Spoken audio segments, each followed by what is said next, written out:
Turnip Boy Robs a Bank is the follow-up to the 2021 original, which saw the eponymous Turnip evading his tax bill. It's been 2 days since you killed God Mayor Onion, and a mobster pickle breaks you out of jail.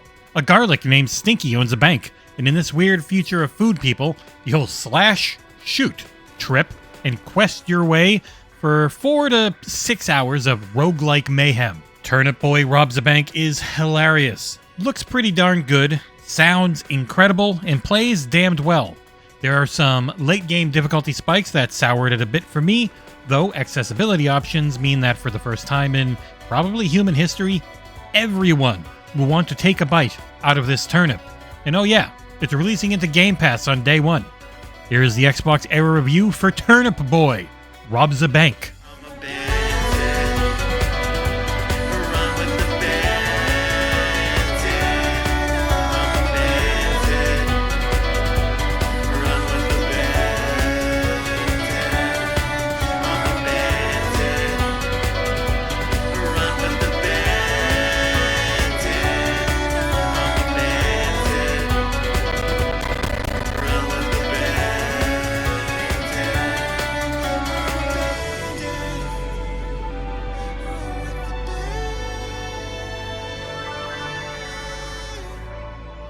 The game begins with a slick cutscene featuring Turnip Boy getting broken out of the slammer by Dilatini. His father's former enemy has come to his rescue to take revenge on Stinky the Garlic, an asshole banker that he hates. The comedy hit hard for me. The game is less meme-focused than the first one, instead focusing more on just being weird in its own way, with a ton of callbacks to the original. So, it is best if you've played that one, or at least watched a playthrough, though I think you can still enjoy it well enough coming in cold. It's not deep, it's just referential. Turnip Boy Robs a Bank is a roguelike in which you'll spend a short period of time, about 2.5 minutes at the start, fighting your way through a bank trying to steal as much as you can. Starting with a weak melee and ranged combo, you'll quickly power ramp your way up to more health, damage, various abilities, and weaponry. It's a 4-button game, where A is your interact button, X swaps between your 2 equipped weapons, the left trigger is your dodge, aka just falling on your face, and the right trigger shoots or attacks with your melee weapon. So much of Turnip Boy is its feel. The game's presentation is slick. There is a lot of text to read for the main and side quests, and it is routinely hilarious. While your protagonist can only respond in exclamation points, question marks, and dots, everyone still seems to know what he means. It's a so stupid it's brilliant type of script, and it knows that that premise can generally only go on for so long.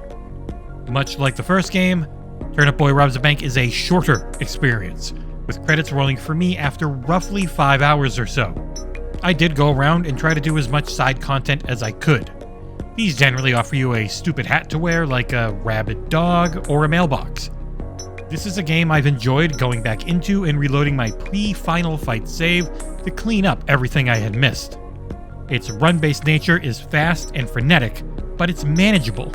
Because I'm not a fan of timers in video games, but the one in this game simply means you need to hurry a little, and it's not an instant failure if it runs out, as every time the clock hits 0, the police show up, and they're easy enough to dispatch at first, but they will overwhelm you over time.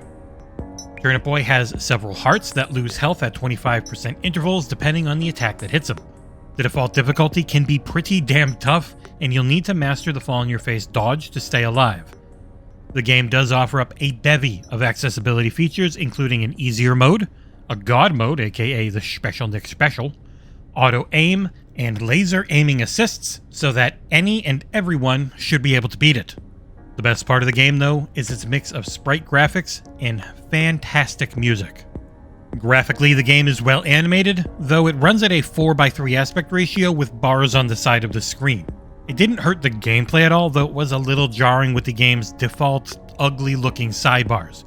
You can change them in the options, and once I did, I kind of forgot it wasn't running in widescreen. Also, I had no HDR on Xbox, though that has tended to happen for me during reviews and then it shows up at launch. But Auto HDR was enabled on the PC version, where it looked vibrant AF. By far, my favorite part of the game, though, was the music. It set the mood perfectly for the fast-paced murder-thon that was each run. As I was blowing up vaults with C4, knocking down statues with pickaxes, and cutting into safes with a laser pointer, I was bopping along to the fully controllable soundtrack. The main menu goes hard, and it never stops from there. And there's no voice acting, instead it's a mix of synth murmurs whenever somebody talks to Turnip Boy.